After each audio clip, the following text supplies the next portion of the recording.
Today, I just want to show you some stuff that I'm doing that's a little kind of different, maybe new in my ever-evolving workflow and approach to working on music projects in here. Before we jump into that, first of all, thank you so much for coming by and checking out the video. If you are new to the channel, there are a bunch of affiliate links down below. There's some templates that I offer. I would love it if you check that out. It helps support me, helps support the channel, and I appreciate it. So the first thing I want to show you is I've kind of changed up a little bit about how I'm doing my Atmos Mix Bus, or Mix Bed is what I've been calling it. It's just that multi-channel kind of mix bus that I use for most of the stuff I'm doing when I'm mixing in Atmos, or if I'm working on a mix that's going to be folded down into stereo, which is what a lot of the work has been for me over the last year. It's been a lot of stuff that's just been in stereo, but I've been working in my Atmos template and doing everything in Atmos to begin with, and then kicking out the stereo. So I've changed something about how I did this. And just so you know, these changes, none of the stuff that's in here today is in the template that I have available down below. The template down below is a lot simpler than this, and I have a different video on that. You could adapt that template if you've got it and you've been using it. You could incorporate these kinds of things, but it's not really necessary. These are just some things that I'm doing, and I will explain why. So the big thing as I'm getting to is I've changed up my Atmos Mix Bed Mix Bus. The way I was using it previously is everything that was kind of at ear level, when I would pan it to a static location, it would go to a bed channel. And I'm not entirely doing that anymore. I'm still using the bed, but I'm actually doing a little more of a hybrid approach. If I go down here, this is my Atmos Mix Bed, and I open this up, these are the actual kind of sends to the Atmos renderer. The way I have it set up right now, my front wall, my LCR, that uses the LCR of the Dolby Atmos bed. For every other position in here, like the sides, the rears, the height channels, the theoretical wides, if you're in a 9.1x setup, all of those positions go to objects. So front wall is going to the bed, everything else goes to a static object. Why did I do this? There were a few reasons I wanted to do it. The first one was from talking to some engineers who'd had their Atmos music mixes played in cinemas. A lot of those guys, like the kind of consensus was they didn't really like how the arrays in the cinema worked. And they preferred having more of a discrete location for things, which was interesting to me. And just hearing that kind of stuff, and then actually having listened to one of my own mixes kind of played in a movie theater a little while back. I think it was late last year. I kind of wanted to adopt this. That was reason number one. Reason number two for me was I actually pulled up an early Atmos mix I did. I had opened up the ADM and I was looking at it, and it was like, wow, that is a lot of objects. Like, it looked like it was nearly all objects. And there was something about it that I really liked and that I kind of wanted to get back to. There was something about like those early attempts that I'd done that I feel like I have drifted away from.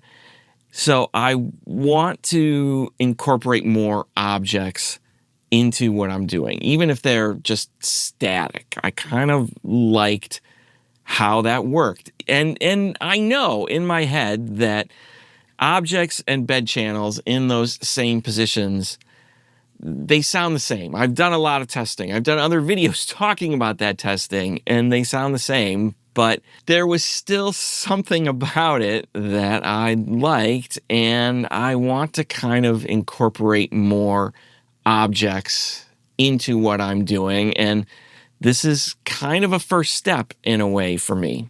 The other reason I did it was I really started going down a rabbit trail a few months ago of looking at the spatial coding patent that Dolby has. Spatial coding, I did another video on this if you're not familiar with it. Basically, for all the consumer versions of Dolby Atmos out there, there is this thing that Dolby does, and they call it spatial coding, which basically reduces the size of your ADM to no more than basically 16 objects. And really, it's 15 objects plus the LFE.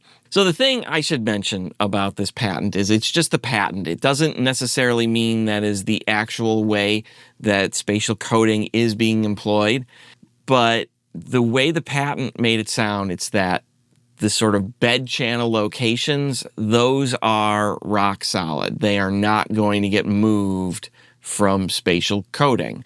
So I wanted to maintain those for my front wall, because the front wall to me is really important. It's where a lot of the power is going to come from for the stuff I'm doing. It's where I generally want imaging to be the most solid. Like when I have a vocal in front, I want it right there in front of me. I want the drums right there in front of me, and I don't want that stuff to move around. So that's why I kept those in the bed and didn't go complete object bed. So then you think, well, I could have just stayed in the bed for everything to lock everything in, and I could have, but the thing I wanted to, and now I'm looking at my notes, and the thing I'm remembering is one of my big concerns with side positions and the rears was reverbs.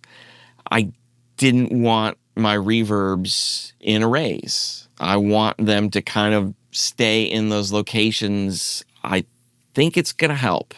I don't know for sure, but based on talking to some other engineers, I'm going to go by what they're saying right now, and I'm going to leave it in objects. The thing about this approach and the way I've got this all set up, though, is I can easily flip everything back to the bed. I mean, if I just go down here and hit that bus button, object bus toggle, I'm right back into the bed. So I'm set up now to mainly use objects for all of those other positions that are not the front wall, but I can go back if I want to. If something is translating weird in headphones or something, I can toggle it and try some different things. So that's something that's a little different. I don't necessarily have the best reason for doing that right now, I don't think, but I've been happy with it so far. And just to give you an idea, like what that looks like, if I pull up the renderer here and play back a little bit, you're not going to hear any of this, but you know, you can just kind of see a little more of what's going on. Just something I'm doing that's a little new, a little different, and you know, in 6 months to a year, it'll probably be completely different because that's just the way I work. But I've been liking this so far. It's probably just a placebo effect, but that's something different I'm doing. Now, in keeping with all of this with the mix bed, there's some other updates I've done to it. And if we go into the I/O window, I can show you this. I've added a lot more subpaths to what I'm doing with that mix bus. And I did it for a few different reasons. One of them was some of the different reverbs and delay plugins that I've been experimenting with lately that are for immersive. They don't always have all of the multi-channel configurations that I would like my mix bus bed, whatever, is a 916. Some of these plugins that I've been trying, some of them only did like 704. Some of them, I've still got some like 5.1 reverbs that I use and things like that. And they end up, it does weird things. So now I just have all of these subpaths. If I have a 5.1 plugin, I can just send it to the 5.1 bus, or like kind of sub bus, and it still goes to that same bus in there. The other thing that happens is, here, I'll just show you an example. Here, if I make a new audio track, if we open the panner, this panner. If I open this panner, for a 916, there are some controls that are missing. Mainly, there is a side percentage control. And if you saw my interview with Warren David, this is something that he talks about using in there. And I started experimenting with it. And it actually has been really helpful for me with some things that I've been trying to do.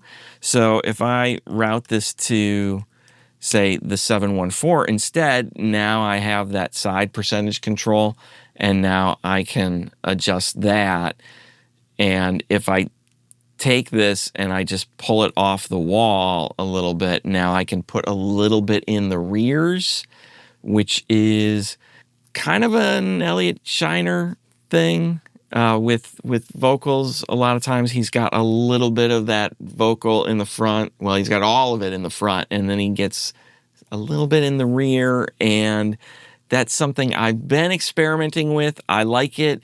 It does go against some of the stuff that I preach about phase issues and things like that, but it's probably like 20 dB down if I do anything like that, and it's not enough to really cause major phase issues or audible issues.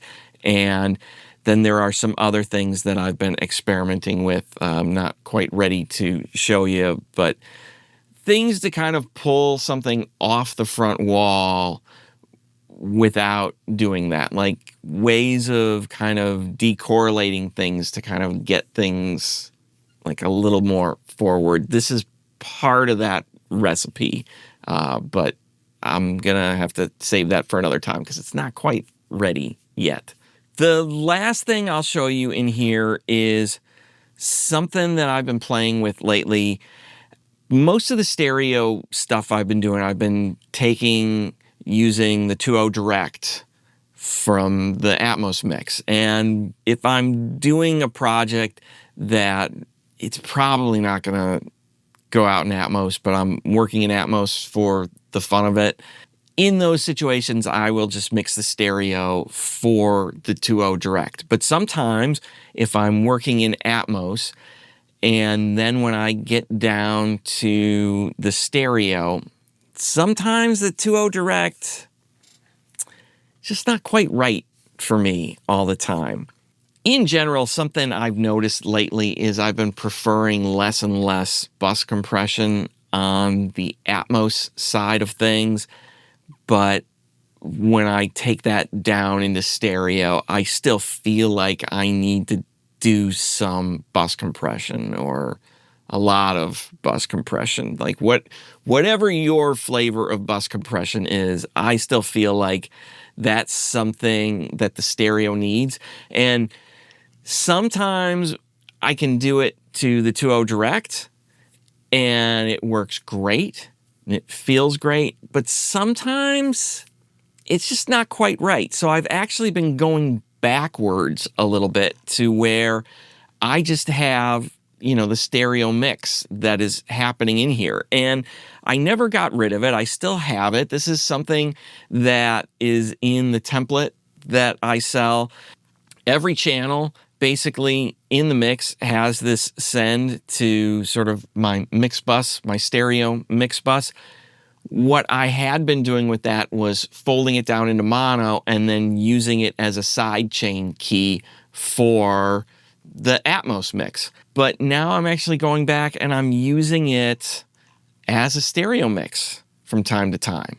And there's a couple of different things I can do with that. Number one is I can go into those individual sends and tweak them if I need to. But the other thing that I'm doing is I'm starting to incorporate just stems into my template, because printing stems, I don't like it. And, things like Bounce Factory that Andrew Sheps has with Soundflow, it's awesome. But lately, I'm trying something even a little different from that. And I'm just building all the stems into my session. So I have a button over here on my Soundflow deck. I'm just going to go in here. It's my stem routing deck. I can hit one button and it's going to basically create all of the stem buses within my Pro Tools session. I may incorporate this into my template at some point, but for now, I'm not doing it on everything, and it's just extra buses, and I figure why have them if I don't need them? And especially because I can just create this relatively easily. So I can just hit create stem folders. Boom, created them all. So what I have in here is I've just got a whole bunch of stems, and there's a lot more in here. But for live performance, having more of these available is really nice. As somebody who has done a fair amount of live sound, the more control you have on the stems, the better. And what I can do then with these stems is I can just go up through the tracks of the song, and I can go toms, and I can go to my drums, and I can just hit one button, and it swaps out the stem send for that mix bus. So you can see it really just kind of makes it relatively easy to do this in a way, and I can just kind of go right down and assign things where they want. Like in this session, for example, I've got, there's like 4 tracks here. They're not all playing at the same time, as you can see, but, an electric guitar, I can just go here and assign them all to the same stem. So once I have all of those stems and I need to print my stems, I can just go down to the folder, select all the stems, right-click, commit, edit selection, we'll render volume and mute. Don't need that. And then I can hide and make it active if I want, or I can do nothing or whatever. But I can hit OK, and it just prints all of my stems. And they're done. And just, as an example, here, let's just go to that guitar one. I'll just do one of these. So if I hit commit, we'll just say the edit selection, volume and mute, elastic, insert after the last selected track, do nothing. We'll hit OK. There we go. Now I have my stem tracks. I can select all of these, consolidate them to one clip, and then I can just batch rename all of them. And in the case of something like this, it's already got the stem name at the end, and I'm good to go. I can just export them and be done. And with Soundflow, I've just got macros that'll take care of all of this and do it quickly. Now, there is one caveat to this, and it's kind of the ongoing debate of should you bounce your stems through your mix bus? For an Atmos mix, yeah, in most cases. If you're printing stems for somebody to mix an Atmos, whatever's going on in the mix bus is probably pretty important. And to do it that way, you actually will need to key all of your dynamics processing on the mix bus to get it to react on each individual stem the way it would in the mix. It gets a little complicated to do all that. So there is a way I can do that, but I'm not natively doing stems that way because, number one, if someone's going to use these for live sound, they're going to be better off if they're not compressed. Again, as someone who's done a lot of live sound, when I get stems for supplemental tracks that have just been obliterated with compression and limiting and things like that, those stems are really hard to use. They don't sit well with the live performers who will just naturally be more on the dynamic side. But if I have the stems that are more like the live performance, they'll actually blend better in the live performance. For remixes, for sync use, again, if they're going to the stems and not using the original mix, odds are they don't need all of that kind of compression and stuff on there. And my mix bus, I don't do mix buses like some guys do these days, where it's like just every plugin you can possibly throw at it. In general, it's usually a little bit of compression. Maybe I do a little bit of I hesitate to call it mastering EQ, but just overall tone shaping towards the end of the process. None of that stuff is really that important for the stems. In a situation where maybe it was, though, I can go down to my mix bus. Let's say here's my mix bus, for example. I can just copy the track data with a Soundflow macro, go back up to the stems, select the ones I want, hit paste inserts, and it just puts that mix bus right on there. If I need to sidechain the compressor, I can go right up here. This mix bus stereo, this is what feeds my bus comp key. If I just hit commit on this, and we'll just do the edit selection to go fast. Now I can just mute this send, and if you watch this bus comp key bus, we're getting level there. If I mute that, there's nothing. If I open up the original, it's still there.